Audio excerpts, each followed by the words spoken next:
1. A Mountain Home. It was a hot morning in June in the Alps. Heidi walked behind her aunt named Dete. They were walking through the village and up the mountain. Heidi was very hot because she was wearing all her clothes. She had to carry them to her new home. She was only 6 years old. As Heidi and her aunt hurried out of the village, a villager stopped to talk. "Dete, is this the orphan your sister left when she died? Where are you taking her?" "Yes, this is Heidi. I'm taking her to live with her grandfather. I'm starting a job in the city, so I can't take care of her anymore." "Poor Heidi," said the villager. "No one else will talk to that grumpy old man." While Dete was talking with the villager, Heidi met a boy named Peter. He was the village goat herder. Every morning, Peter came to the village to get the goats. He was going to take them up the mountain. Heidi followed him up the mountain. She couldn't keep up with him because of her heavy clothes, so she took off all of them except her underwear. Then she danced behind Peter. He thought she was funny. The two children began laughing. Dete caught up with them. "Where are your clothes?" she asked. "I don't need them," Heidi said. "I want to run free like the goats." Aunt Dete scolded Heidi and sent Peter to get her clothes. They walked for another hour. Near the mountain top was grandfather's hut. The old man was sitting in front of the house. Heidi ran up to him and held out her hand. "Hello, grandfather," she said. He held her hand and stared at her. "Good morning, uncle," said Dete. "Heidi must stay with you now." She explained why she couldn't take care of the child anymore. The old man was angry. "You can just get out of here," he yelled at Dete. Aunt Dete said goodbye to Heidi very quickly and left. Heidi looked around her new home. "Where can I sleep?" asked Heidi. "Anywhere you want," answered grandfather. Heidi saw a ladder behind the bed. She climbed the ladder up to the loft. The loft was filled with fresh hay. "I'll sleep up here," said Heidi happily. Heidi followed grandfather everywhere. She watched as he made a new chair for her. When the sun was setting, Heidi heard a whistle. It was Peter bringing the goats home. Grandfather had 2 goats. Their names were Daisy and Dusky. Heidi liked them at once. The next morning, Peter's whistle woke Heidi. She got ready to go with Peter. She was excited. The mountain was very beautiful. Heidi picked flowers and chased the goats. Peter told her all of the goats' names. Heidi was sad when she heard that a little goat had lost its mother. She promised to take special care of that goat. By now the sun was setting. It spread a golden glow across the tops of the mountains. "Peter," cried Heidi, "the mountains are on fire." "Don't worry," replied Peter. "That happens every day. It means it's time to go home." Heidi went up the mountain with Peter every day during the summer. She grew to be healthy and strong. She was as free as a bird. But when the fall came, grandfather made her stay at home. He was afraid the strong winds would blow her off the mountain. She spent the days helping him make cheese. Then came the winter, and lots of snow. Peter went to school in the winter. One day he came to the hut. He told Heidi that his grandmother would like to meet her. She wanted to go, but grandfather said the snow was too deep. A few days later, the snow finally stopped. The sun came out, and grandfather said she could go out. He put Heidi on his sled. The sled raced down the mountain very fast. Grandfather stopped the sled in front of Peter's small hut. Heidi met an old woman that was sewing.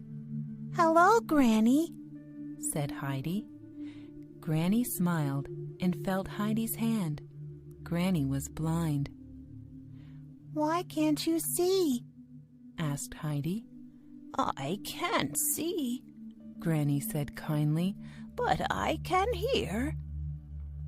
Heidi spent the rest of the winter with Granny. Sometimes Grandfather came and fixed the windows and chairs in Granny's hut. Chapter 2. Heidi Goes to Frankfurt. It was near the end of Heidi's second happy winter with Grandfather. One day, the village pastor came to the hut. He was angry at Grandfather because Heidi wasn't in school. Heidi doesn't need school, argued Grandfather. She'll grow up here with the goats and the birds. They won't teach her any bad ideas. She must learn to read and write. The pastor argued back, but he couldn't change Grandfather's mind. The next day, Aunt Dete came to the hut. "I have a wonderful opportunity for Heidi," she said. "Heidi is going to live with a wealthy family in Frankfurt. She'll be a companion to their little girl." Heidi is happy here. Grandfather said rudely. She doesn't need to go to Frankfurt. Aunt Dete said, "This is a chance for Heidi to go to school and church." Fine, yelled Grandfather. Then take her, and don't ever come back. Heidi didn't want to leave Grandfather to go to Frankfurt, but Aunt Dete lied to her that they would be back in a day or two. "You can even bring fresh bread for Granny," said Aunt Dete. This idea pleased Heidi. Granny had trouble eating black hard bread. They left so quickly that Heidi couldn't even say goodbye to Peter. Dete took Heidi to a large house in Frankfurt. A rich man named Mr. Sesemann owned the house. His daughter Clara had to stay in a wheelchair. Her mother had died a long time ago. Now Ms. Rottenmeier was looking after her. Ms. Rottenmeier took a look at Heidi. She did not like her old clothes and hat. She didn't even like Heidi's name. "Is Heidi a real name?" Miss Rottenmeier asked. "Her mother named her Adelheid," Aunt Dete explained. "Then we shall call her Adelheid," said Ms. Rottenmeier. Later, when Ms. Rottenmeier was away, Clara said, "I'll call you Heidi if you want." "It doesn't matter," said Heidi. "I'll be going home tomorrow with some fresh bread." "No," said Clara. "You came here to keep me company." At the dinner table, Heidi was happy to find fresh bread on her plate. She put it in her pocket. A servant, Sebastian, brought a dish of food for Heidi. She didn't know what to do with it. She had never eaten this way before. Then Ms. Rottenmeier told Heidi how she should behave at the table for a long time. But while she was talking, Heidi fell asleep. When Heidi awoke, she didn't know where she was. She remembered that she was in Frankfurt. She was afraid. A few days later, Heidi went for a walk while Clara was resting. Sebastian told her to look at the whole city from the church tower. When she climbed up to the top of the tower, all she could see was buildings. There were no mountains and trees. The church keeper could see that she was disappointed, so he showed her a basket of kittens. "You can have them," he said. "I'll deliver them to your house." "Oh, yes," said Heidi. "But can I have 2 of them now?" The keeper gave Heidi 2 kittens. When she got home, everyone was waiting for her. Ms. Rottenmeier was angry. "Who said you could leave the house?" she asked. "Meow," A sound came from Heidi's pocket. Ms. Rottenmeier screamed. She was afraid of cats. The next morning there was a knock at the door. Sebastian came back with a big basket. Clara opened it, and kittens ran everywhere. One kitten climbed up Ms. Rottenmeier's skirt. "Sebastian!" she screamed. "Get rid of these little monsters!" That evening, Ms. Rottenmeier decided to punish Heidi. She said, "I'm going to lock you in the cold basement." but Clara said, Please, wait until my father gets home. Let him decide what to do. Ms. Rottenmeier agreed.